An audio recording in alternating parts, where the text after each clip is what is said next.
कोयटा मामा खे आगाहियूं चमन जे इलाइक़े रहमान खोल में बारूदी सुरंग जो धमाको थियो आहे। हिकु ॿारु मारिजी वियो आहे, ॿियो ज़ख़्मी आहे। सिक्योरिटी फोर्सिस, पुलिस ऐं इमदादी टीमुनि पहुची मारिजी वियल ॿारु ऐं ज़ख़्मी खे इस्पताल पहुचायो आहे। सिक्योरिटी फोर्सिस वाक़े वारे हंध खे कड़ो चाढ़े सर्च ऑपरेशन शुरू करे छॾियो आहे।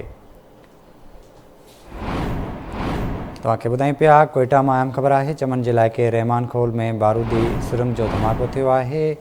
धमाके में हिकु ॿारु मारिजी वियो आहे, ॿियो ज़ख़्मी आहे। सिक्योरिटी फोर्सिस, पुलिस ऐं इमदादी टीमुनि पहुची मारिजी वियल ॿारु ऐं ज़ख़्मी खे इस्पताल पहुचायो आहे।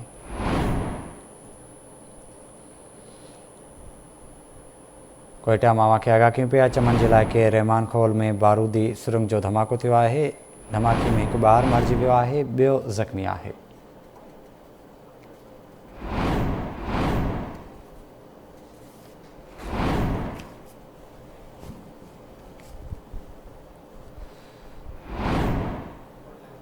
तफ़सील वठंदासीं कोयटा मां आज़ाद बलोच खां। आज़ाद, आगाह कजो।